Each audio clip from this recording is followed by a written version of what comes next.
Salut à tous et bienvenue sur la chaîne.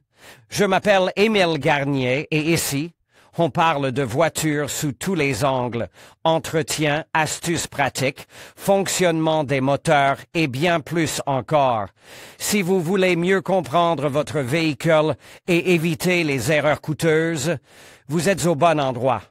Pensez à mettre un j'aime, à vous abonner à la chaîne et à regarder la vidéo jusqu'à la fin. Vous y trouverez des infos vraiment utiles. Les règles relatives à la montée dans le véhicule sont clairement énoncées dans le code de la route pour les passagers uniquement. Le paragraphe 5.1 indique que les passagers sont tenus de monter et de descendre du code du trottoir ou de la bordure et seulement après l'arrêt complet du véhicule.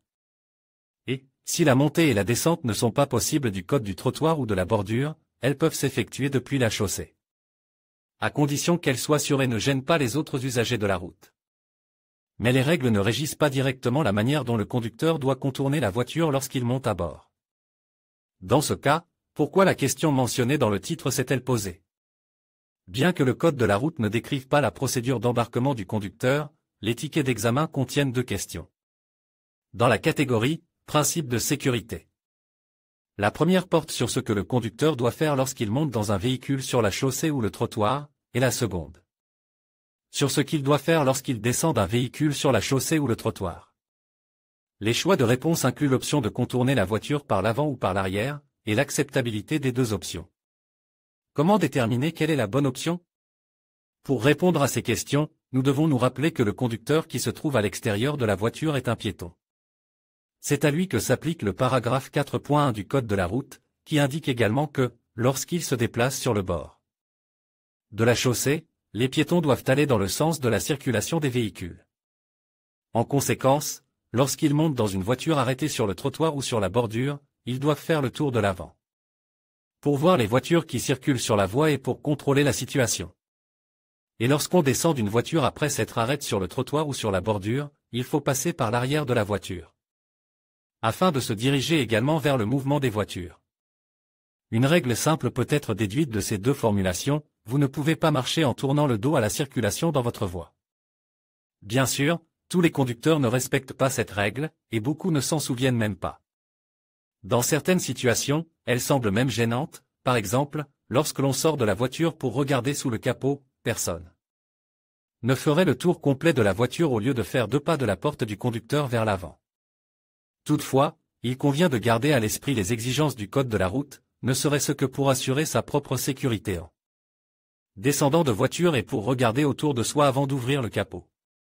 Dans d'autres situations, il est plus facile et plus sûr de se conformer aux exigences du règlement, aussi banal que cela puisse paraître. Il convient également de rappeler que cette règle ne s'applique qu'aux situations où la voiture est garée sur le trottoir ou sur le bord de la route. Il est possible de contourner une voiture garée dans une cour ou dans un parking près d'un magasin par n'importe quelle cote. Étant donné que le conducteur qui s'approche de la voiture est un piéton, il peut se voir infliger une amende pour avoir enfreint le même paragraphe 4.1 du Code de la route, c'est-à-dire pour s'être déplacé en tournant le dos au flot de circulation.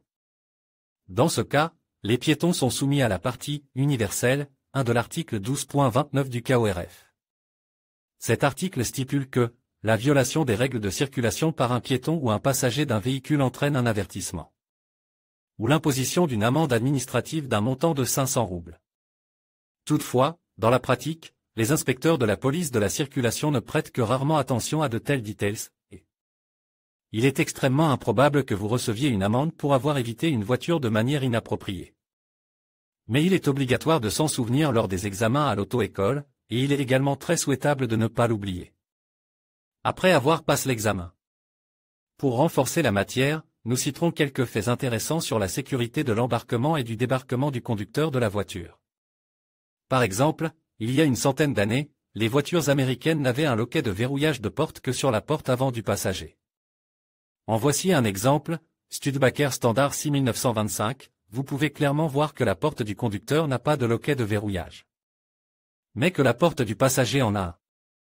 Cela a été fait pour améliorer la sécurité, le conducteur était censé sortir directement sur le trottoir par la porte avant du passager et ne pas rester sur la chaussée. Les caractéristiques de l'embarquement et du débarquement dans les vieilles, américaines, ne s'arrêtent pas là. Par exemple, le Studebaker Dictator 1928. Toutes les portes, à l'exception de la porte du passager avant, sont équipées de drapeaux permettant de verrouiller les portes de l'intérieur. La porte avant droite n'est pas équipée d'un tel loquet, mais seulement d'un loquet permettant de verrouiller la porte de l'extérieur. En d'autres termes, le constructeur a laissé entendre que le conducteur devait verrouiller les 3 portes de l'intérieur, puis sortir en toute sécurité par la porte du passager avant et la verrouiller de l'extérieur.